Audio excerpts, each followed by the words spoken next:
You're listening to the Heart of Giving podcast with Art Taylor, powered by bbbgive.org. Here we explore the motivations that form the basis of giving and service. We inspire generosity and celebrate the transformative effects that giving and service have on the human spirit and on community.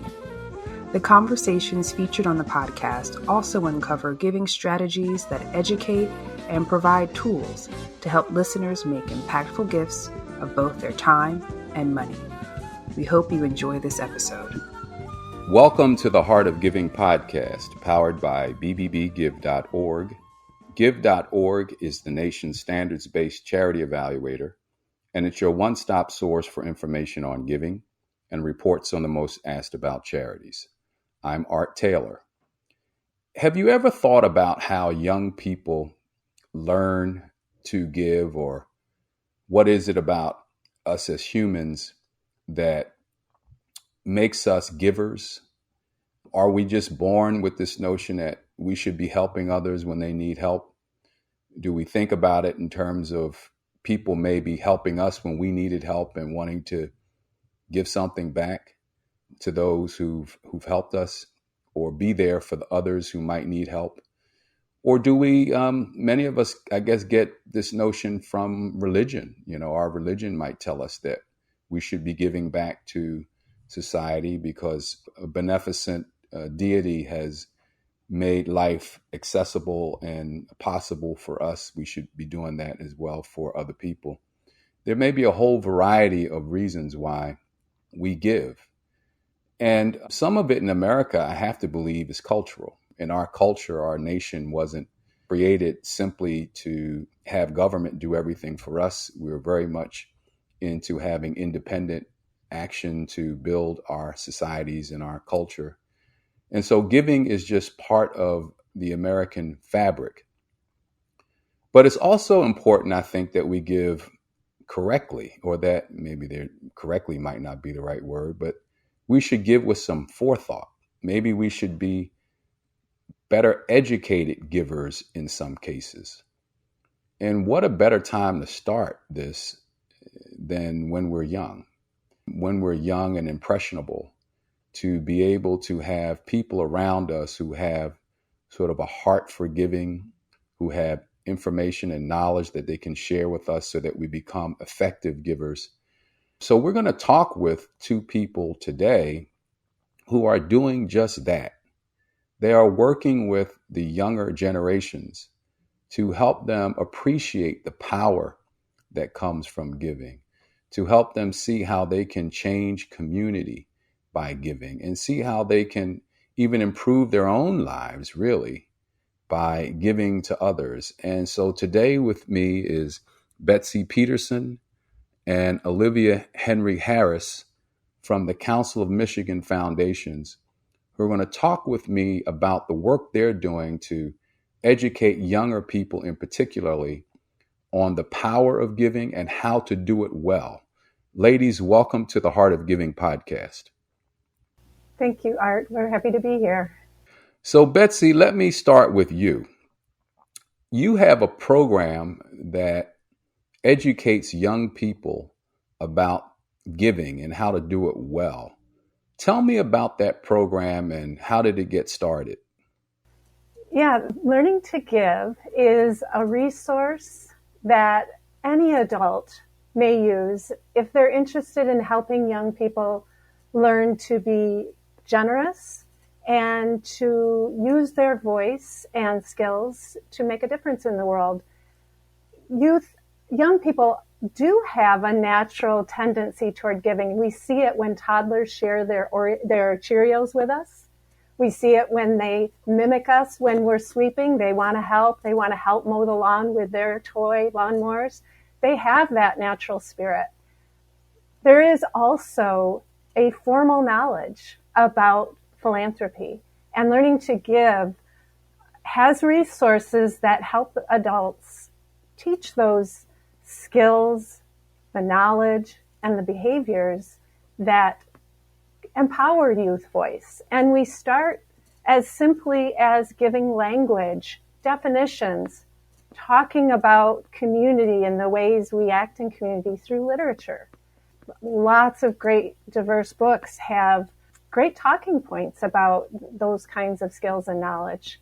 But we have lots of resources so that parents, teachers, community members, youth group leaders can lead youth and help them recognize that their voice matters. Great.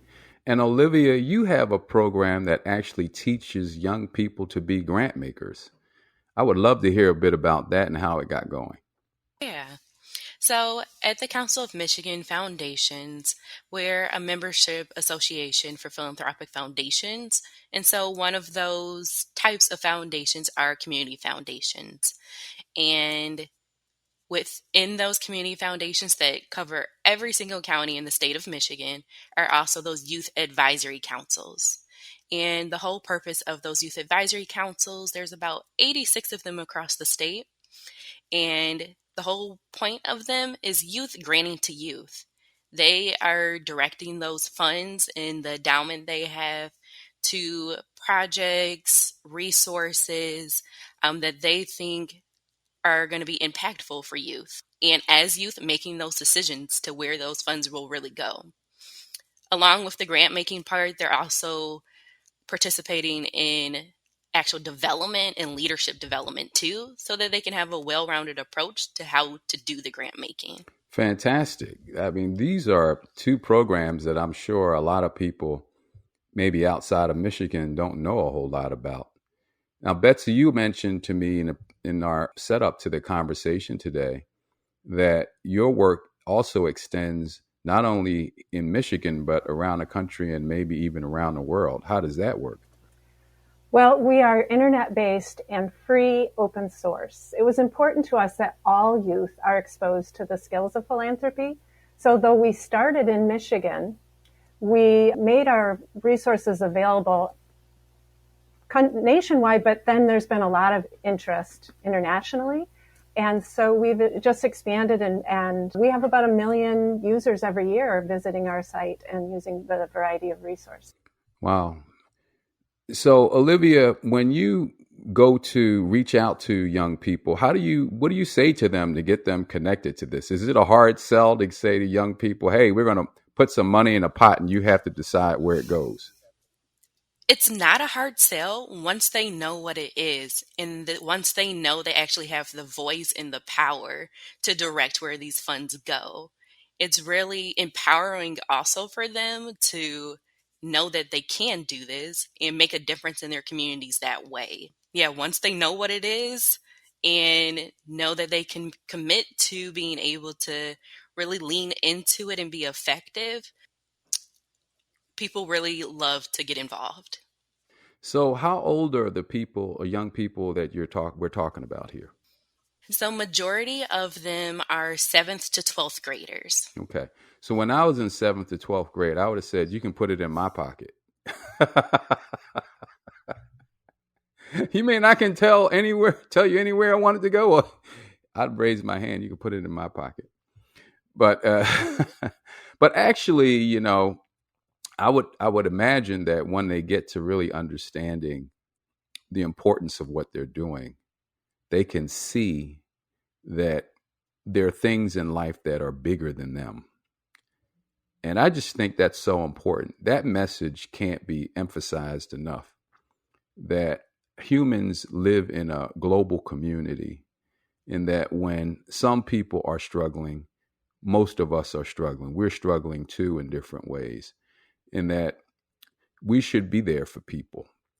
And if someone can do as you're doing, which is make resources available and use their brain power and their instincts to direct resources to people in need, I would think that's good in a variety of ways. One is good for the people who are getting the money, because people have thought through this in ways and given it a sense of interpretation and understanding that some may not have had.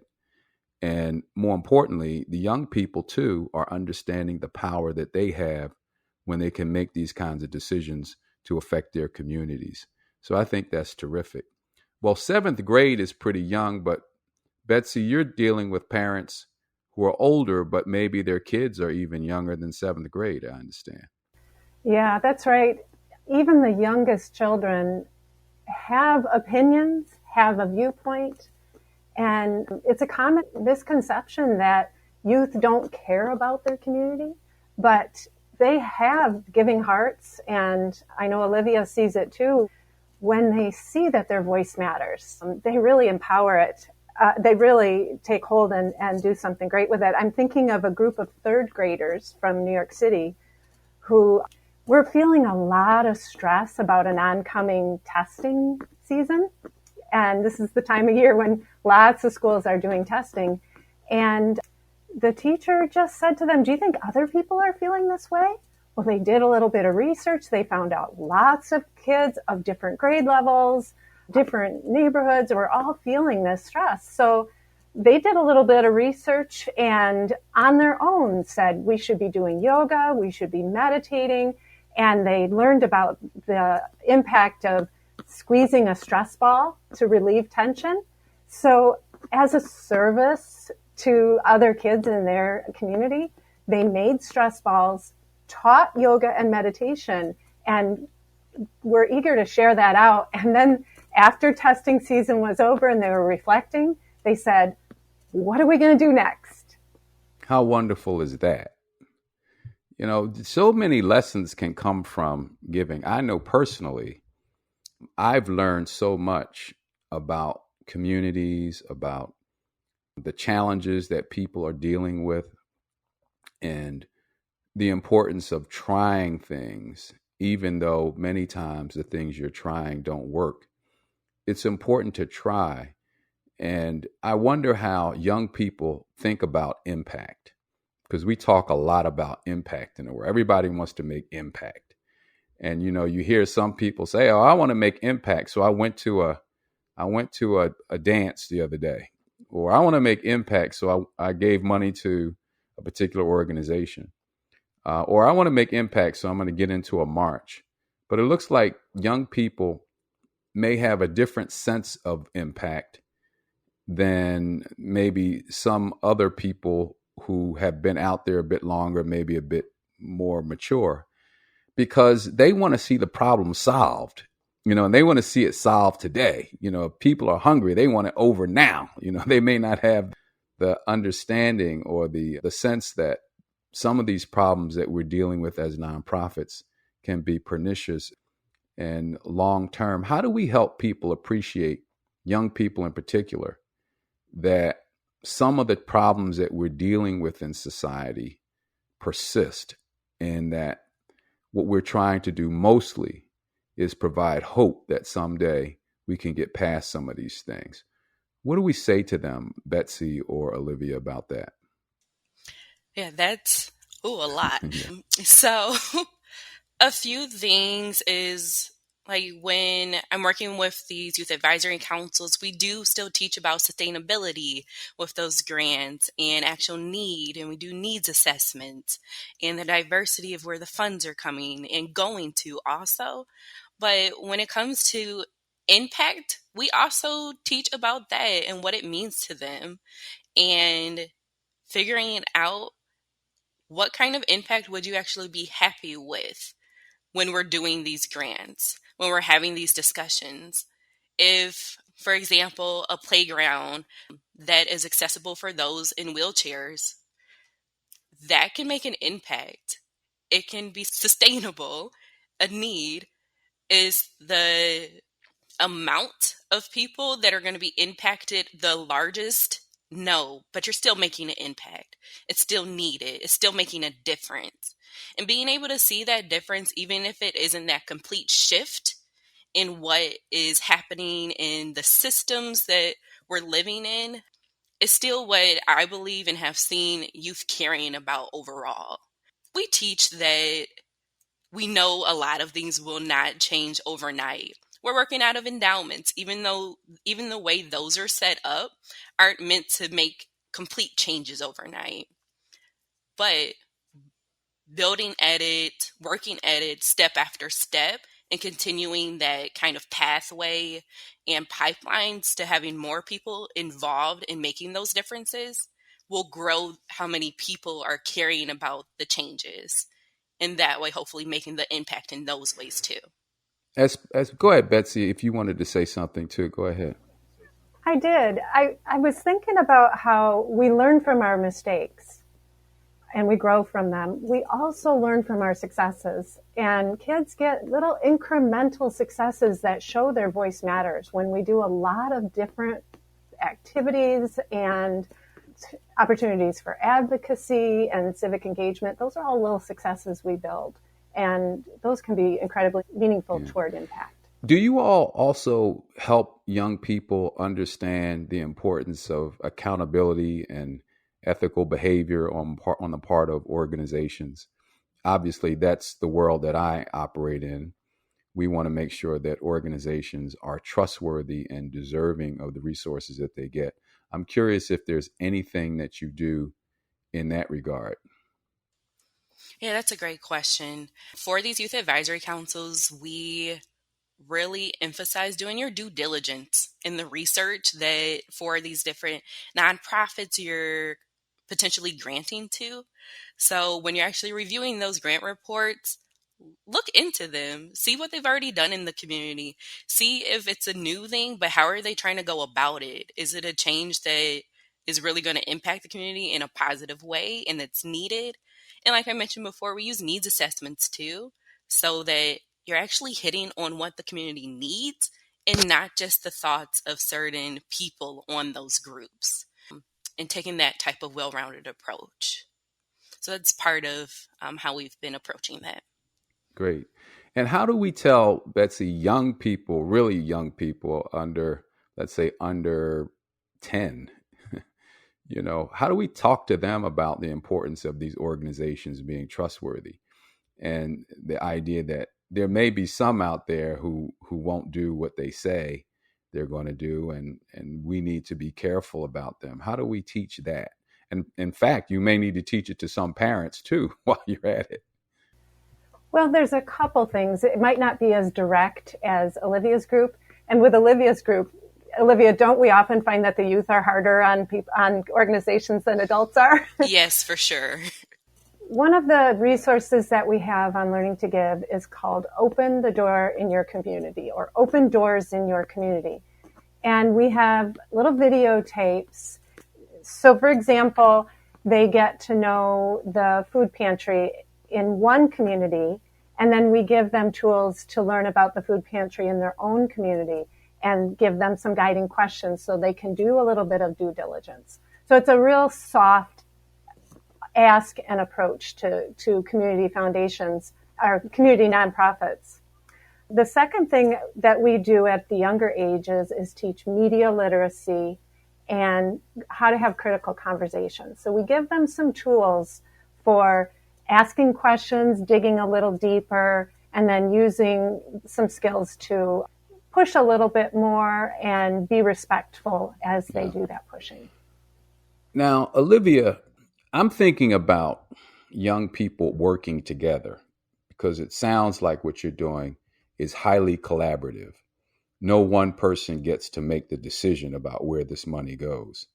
So there's a fair amount, I would imagine, of you helping them understand the importance of working together and being respectful and the power of collaboration.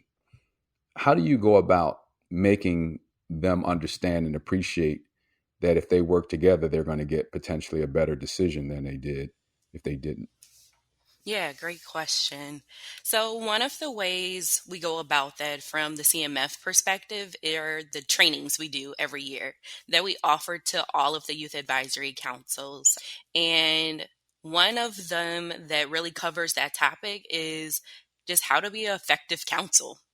And within that, we're teaching about what different committees are so that they can learn those different ways and work in those ways, but also how to even come about getting to a consensus, because they're needing to do that when doing the grant making and deciding where the funds are going.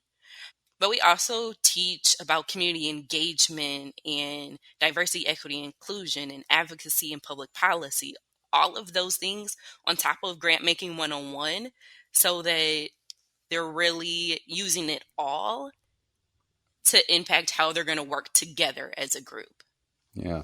And bridging is so important in our society to get today, right? We have people who have all different ways of thinking about how to solve problems, different ideologies, which I'm sure develop at an early age. And people don't necessarily come from the same place in how to solve problems. And it's so important just to get people talking and to develop trust among each other. Does this program also enable that to occur? Yes. Yeah, so I mentioned like the diversity, equity, and inclusion training we do. It's really about even doing an introductory viewpoint of those discussions and how is identity an aspect of who we are. And recognizing that identity and diversity and all of those things are more than just race, gender, sexuality, all of those things that we generally will talk about, but bringing it up to the level of like socioeconomic status. Are you from different types of households? What is your different cultural backgrounds, your geographical backgrounds, all of that, so that you're learning deeper about the other people you're working with, but also the communities you're working with too. Yeah, I just can't impress on anyone enough that we're at a point in time in our culture where we have to get people talking to each other. We can't really solve any problems if we don't talk to each other, even if we have very different points of view about how things should occur. It's hard to make progress in a society if we have large numbers of people who don't want to talk to each other, or don't want to get to know each other, don't want to develop the trust where things can occur. And in our culture today, with so many social media filters that were put into our lives, and we seem to get information that is fed to us because we seem to like it, not because we need to hear it. And these filter bubbles can keep people from each other. But I just know I have such a faith in young people that if we could just get them talking and addressing problems collaboratively, there's so much more that we can expect out of society. And it's good that you are getting to them young, and when they're at an age where they're not corrupted by some of the ways that we as adults think. Their minds are much more malleable to just seeing what's in front of them and not being fed things that don't make a whole lot of sense to them. So I'm really happy that you're working with them at this age. Now, Betsy, when you're talking to parents about your program, because this is an important area too, do you find that the parents are learning just as much sometimes as the kids are learning as you share your information? I'm assuming that sometimes parents, I know nobody taught me how to give. I just had to develop it because I was in that profession. But I would think that most people don't really understand what good giving habits are. They give, and we've seen studies that point out that not very many people do much homework before they give. They sort of give because somebody asked, but they don't do a lot of homework about the organizations that they're giving to.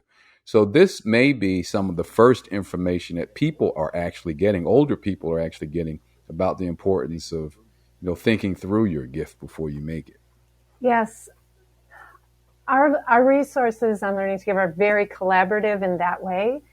So, for example, we have an activity called the Blue Sky Activity, where participants envision a future, look at what's going really well and what the gaps are. And this is such a great conversation tool for people of all ages. So adults are sharing their perspective, youth are sharing their perspective, bringing what they know, bringing their interests and passions, and we're all learning together at that time. We have some really wonderful resources about social emotional learning. Who am I? What's my identity? What's important to me? what's the identity of my neighbor, and being able to understand who I am in community. And while adults are doing that with children, I guarantee they are learning about their own identity and their own place in community too. We do these activities with adults and they say, I'm bringing this back to my own work now, because it is such a learning experience when you're asking these questions about who am I in community and what's my role. And we have such different roles. So let me ask you this question. Do young people seem to have causes that matter more to them than others? What are you generally seeing? Where are they directing their time, energy, and attention? Yeah, and I'm going to let Olivia answer this because she has done some real research in this area. Okay. Thanks, Betsy. So, especially for that 7th and 12th grade area that I work with more so, and through those needs assessments, we're really seeing mental health is a big one. And they're recognizing that too and wanting to make even more of an impact and changes and combat stigma, all of that. Along with that is anti-bullying, pressure just to succeed overall, drug and alcohol substance abuse and how to combat that. And along with just college readiness is and career readiness overall too, would I would say would be the top ones that keep coming up. Interesting. So areas like some of the things I think are important too. I mean, all of that, what you said, I certainly get. How do they view things like the arts and other sort of cultural nonprofit organizations? Do they have any time or interest in those things at this point? Yes, for sure. Yeah. And what I'm seeing for the most part is those topics in those issue areas that I just mentioned. Where can those be infused with those other areas? So the arts, with just STEM things in general, so science and technology, engineering, math, all of that, um, along with actual just everyday work, where can everything be infused in the intersections of all of that happen so that we're hitting, what's it called, two birds with one stone to be able to do it all? Have you seen young people evolve in their giving interests from, let's say, 7th grade to 12th grade? Are 12th graders looking at things differently maybe than 7th graders? Yes. Yeah. Especially as they go through these programs, they really are able to get a better understanding of what they're learning. And so that way that's impacting the way that they're giving, the way that they're approaching giving, the way they're approaching just community work in general, so that they can share that knowledge even more so with their peers and with how they go about just their future in general too. This is awesome.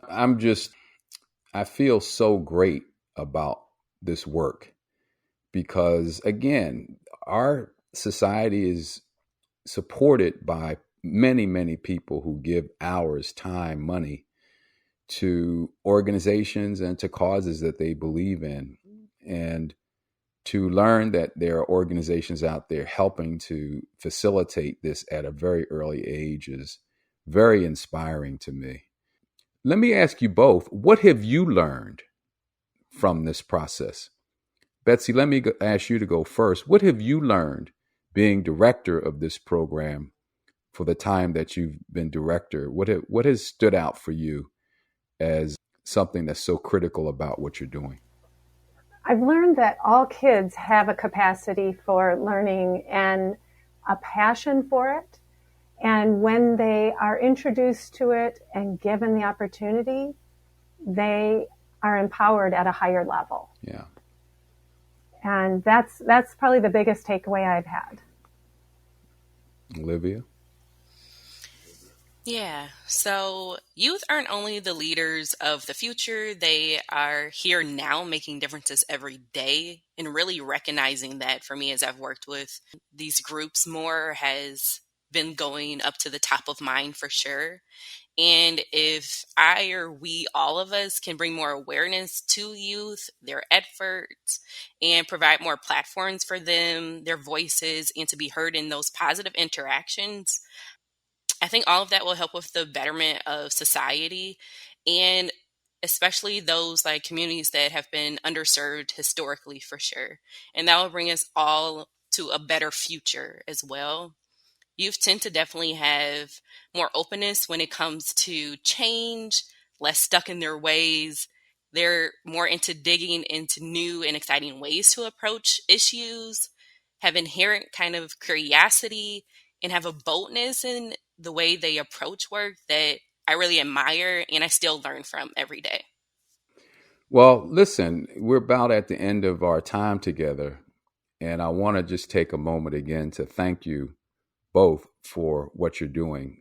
It's really important work.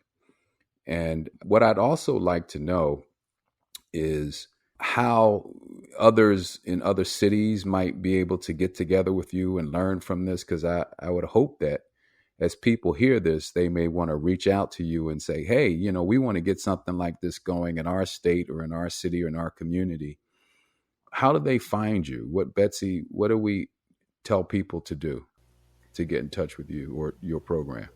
So Learning to Give is a national and even international program at learningtogive.org. Okay. And there is something for everybody there. You can find my contact information, but you can also scroll around and find so much information and activities to just get started wherever you are on this journey. Great. Olivia? Yes. So Council of Michigan Foundations, the website is michiganfoundations.org, and my contact information is there as well, and it's available for anyone to view and use there.